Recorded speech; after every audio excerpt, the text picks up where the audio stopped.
Meat production methods include CAFOs, free-range grazing, and fishing. Concentrated animal feeding operations, also known as CAFOs, are large structures designed to hold large numbers of animals that are grown for food. It is also called high-density animal farming. The animals are usually crowded together. They are fed grains or feed. These operations are used for beef cattle, dairy cows, hogs, and poultry. The goals are to provide maximum output of product, minimize land costs, and improve feeding efficiency. Examples are shown here. Some consequences of using the CAFO method of meat production are: antibiotics in the animals may lead to antibiotic resistance in the food chain. Large amounts of waste are produced. And finally, runoff from waste storage sites contaminate water in nearby water sources. The picture shows a retaining pond behind some chicken houses where waste is stored. The diagram shows the process of antibiotic resistance occurring in the food chain. Antibiotics are given to the animals in the CAFOs to reduce disease.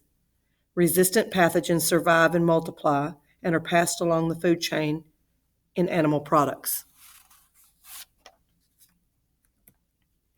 Another type of meat production method is free-range grazing. In this method, animals are allowed to wander in order to feed on grass instead of being confined. Diseases are less likely to spread, the need for antibiotics is reduced, and wastes are naturally degraded. This method requires larger areas of land, and the meat produced is usually more expensive. Another consequence of free-range grazing is overgrazing, which can lead to desertification of grasslands. The third type of meat production method is fishing. Fish are the third major food source behind grain and meat. Overfishing can lead to several problems, including reduction in populations of some fish species, reduction in biodiversity in aquatic ecosystems, reduced food sources, and economic hardships for people who rely on fishing for a living. This graph shows the percentage of the seas that were fished in 1950, 1960, and 2006, and the percentage of fish species exploited. Only 1% of the seas were fished in 1950, so 0% of fish species were exploited. 33% of the seas were fished in 1960, with the percentage of fish species being exploited increasing to 39%. By 2006, 63% of the seas are fished, and the percentage of exploited fish species is at 87%. This is an example of a truly unsustainable pattern. A more sustainable practice for providing fish as a food source is aquaculture, the practice of farming aquatic organisms. This is a highly efficient method. It requires small areas of water, and worldwide, people get 20% of protein from fish and shellfish. This graphic shows that China has a large aquaculture industry. Notice 73% of U.S. tilapia comes from Chinese fish farms. Here is an example of an aquaculture operation.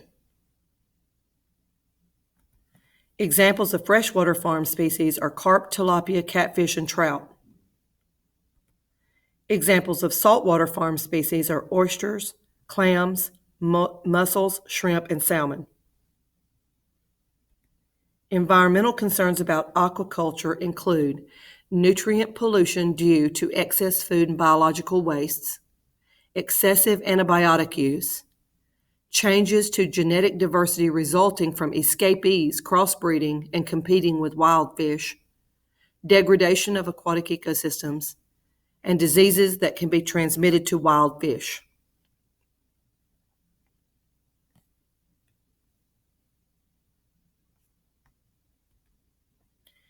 This graphic lists risks of open water net pen aquaculture in the Great Lakes.